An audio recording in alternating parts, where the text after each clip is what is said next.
बच्चों, आज हम कक्षा 7वीं सामाजिक विज्ञान भारत और विश्व के बारे में पढ़ेंगे। भारत और विश्व आज का हमारा टॉपिक है। तो इतिहास का 3 कालों में विभाजन, कितने कालों में बांटा है, क्यों बांटा है, ये इतिहास का 3 कालों में विभाजन। मध्यकालीन भारत का इतिहास जानने के मुख्य स्रोत, इन बातों की चर्चा हम आज के वीडियो में करेंगे। तो इतिहास के अध्ययन को 3 कालों या भागों में विभाजित किया जाता है। प्राचीन काल, मध्यकाल, आधुनिक काल। 3 काल है: प्राचीन काल, मध्यकाल, आधुनिक काल। यह विभाजन क्यों और कैसे हुआ, इसके बारे में हम समझेंगे। तो जब किसी देश या स्थान में मानव विकास प्रक्रिया चलती है और उसमें सामाजिक, राजनीतिक, प्रशासनिक, आर्थिक क्षेत्रों में ऐसे परिवर्तन आते हैं जो पूर्व की स्थिति बदल देते हैं। यानी परिवर्तन आते हैं सामाजिक, आर्थिक, राजनीतिक क्षेत्र में, वो पूर्व की स्थिति बदल देते हैं। इसे एक नए काल का आरंभ होता है। यहाँ पर नए काल का आरंभ हुआ ऐसा माना जाता है। यह परिवर्तन संपूर्ण विश्व में एक साथ हुए हो यह नहीं कहा जा सकता। भारत में मध्यकाल का आरंभ सामान्यतः 8वीं शताब्दी से माना जाता है और यूरोप में यह 5वीं शताब्दी से माना जाता है। तो भारत में मध्यकाल 8वीं से 12वीं शताब्दी पूर्व मध्यकाल कहलाता है। 13वीं से 18वीं शताब्दी उत्तर मध्यकाल कहलाता है। मध्यकाल के आरंभ में भारत का संपर्क धार्मिक मत मानने वाले अनुयायियों से हुआ। परिणाम स्वरूप कुछ परिवर्तन आए और वर्तमान काल में बोली जाने वाली भाषा का विकास इसी काल का परिणाम है, इसी काल का विकास है। आइए अब हम इसमें देखते हैं। भिन्न प्रकार के वस्त्र और खाद्य पदार्थ लोकप्रिय हुए इस काल में। तो 8वीं से 12वीं, 13वीं से 18वीं शताब्दी तक मध्यकाल माना जाता है। तो वर्तमान काल में बोली जाने वाली भाषा और वस्त्र, खाद्य पदार्थ ये लोकप्रिय हुए। अब मध्यकालीन इतिहास के स्रोत। तो प्राचीन काल के स्रोत को 2 स्रोतों में बांटा है: साहित्यिक और पुरातात्विक। और मध्यकाल के इतिहास के स्रोत को भी हमने 2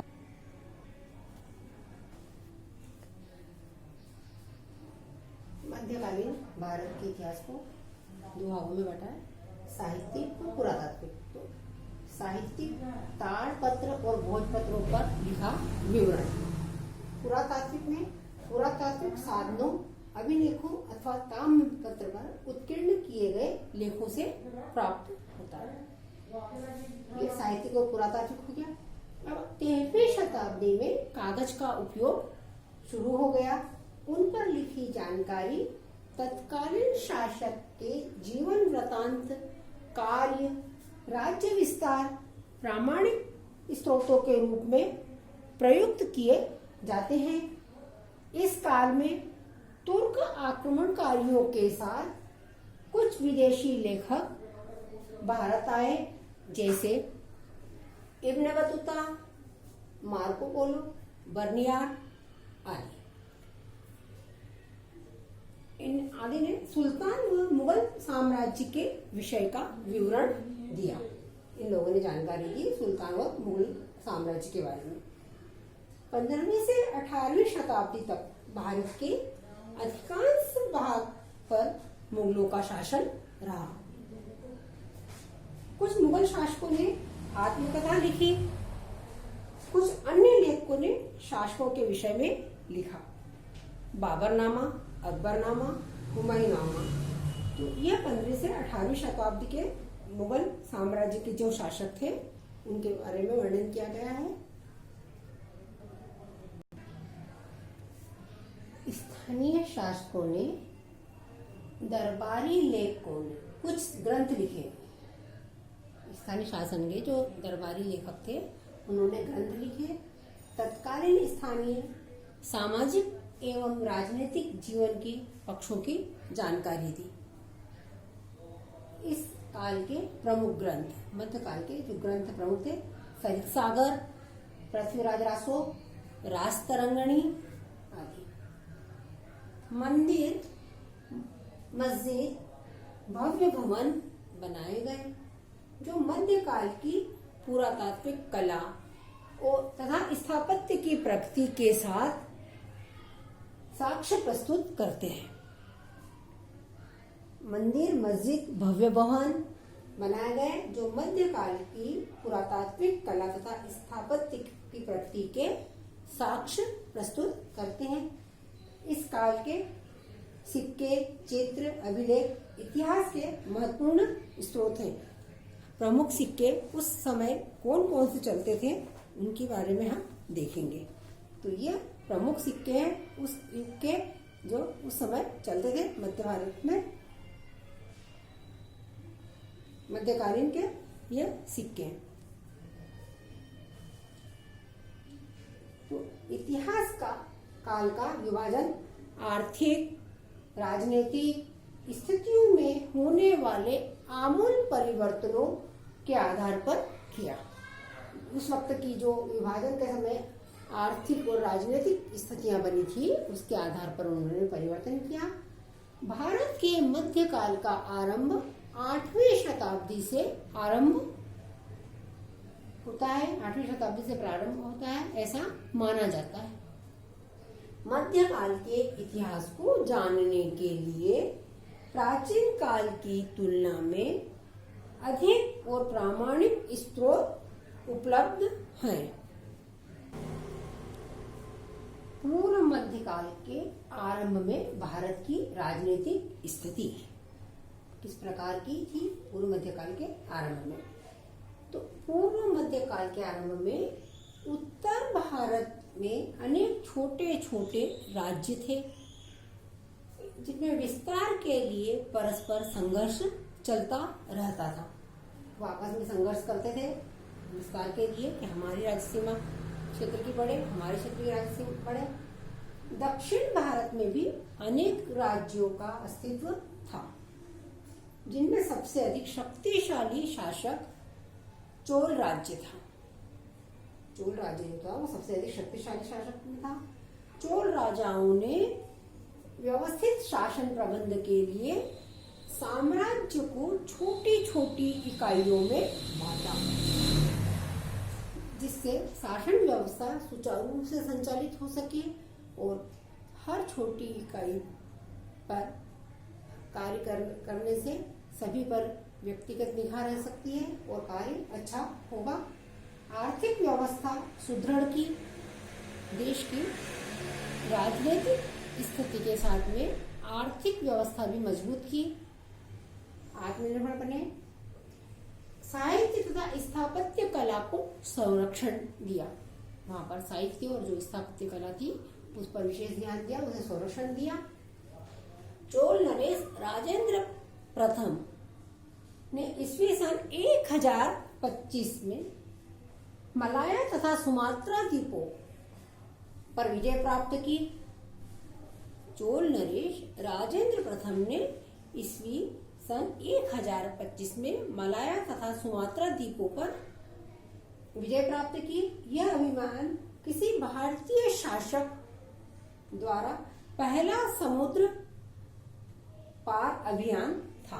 पहला समुद्र पार अभियान था भारतीय शासकों का। और चोल राज्य के व्यापारिक संबंध चीन तथा दक्षिण एशिया के साथ अन्य देशों के थे।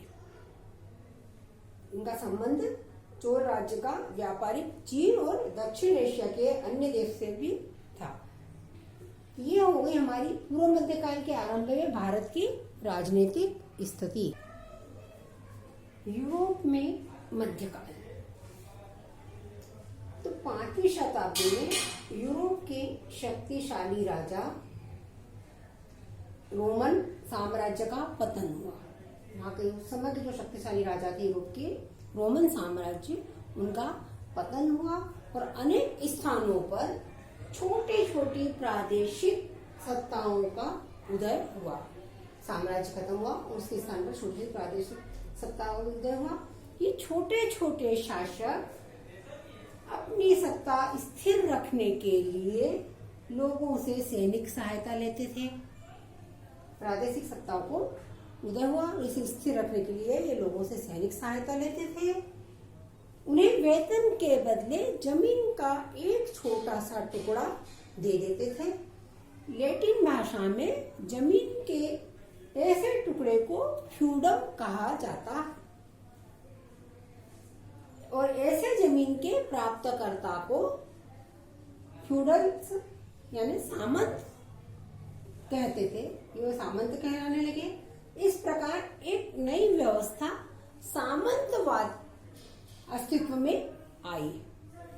वेतन का टुकड़े को फ्यूडल और जो जमीन इसको प्राप्त करता वो फ्यूडलस अर्थात सामंत, और ऐसी व्यवस्था को सामंतवाद व्यवस्था के नाम से जाने जाने लगा।